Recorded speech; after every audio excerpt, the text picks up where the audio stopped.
In the last couple of weeks, as we've started on this journey of Root 66, we've been in the book of Matthew, and we've been trying to see this one question that Matthew's gospel tries to answer.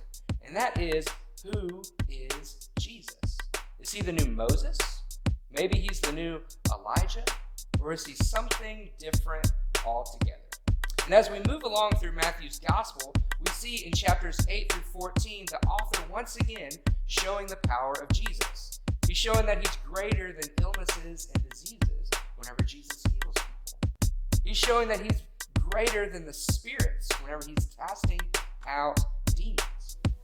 There is nothing that this man cannot do. However, we begin to see a cost in following Jesus. Jesus says it this way, "Foxes have dens and birds have nests, but the Son of Man has no place to lay his head." Jesus is saying, hey, if you are going to be a follower of me, it is going to cost you something. It's not going to be easy. You are going to have to give up control of your life and put them in my hands. And we see a great example of that in our main focus and in our main passage today, which is Matthew 8, 23 through 27, where Jesus calms the storm.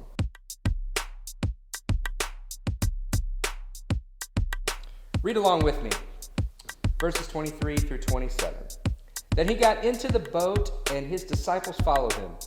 Suddenly a furious storm came up on the lake, so that the waves swept over the boat. But Jesus was sleeping. The disciples went and woke him, saying, "Lord, save us. We're going to drown." But he replied, "You of little faith, why are you afraid?" Then he got up and rebuked the wind and the waves, and it became completely calm. The men were amazed and asked, "What kind of man is this?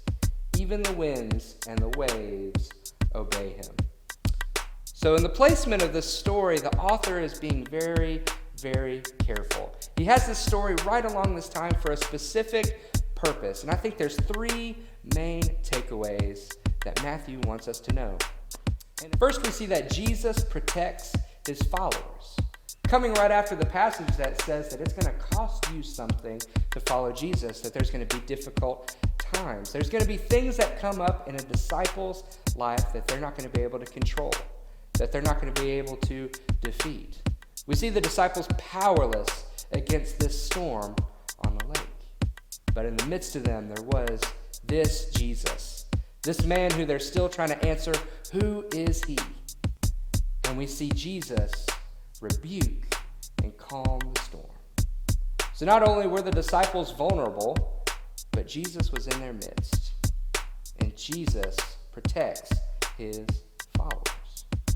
And then the second thing we see is that even nature obeys this Jesus. We've seen him heal people, we've seen him cast out demons, but here we see that even nature, even the heavens around, answer to this Jesus. Wow. And then finally, this story ends with a question that we see all 28 chapters of Matthew trying to answer.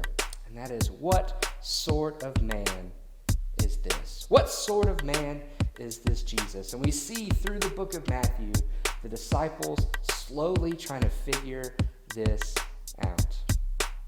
And so let's keep reading in the book of Matthew, and let's find out for ourselves, who is this Jesus? Today we're going to be reading Matthew chapter 15, and we're going to be reading a chapter a day all week. So we're going to see you next week on Root 66.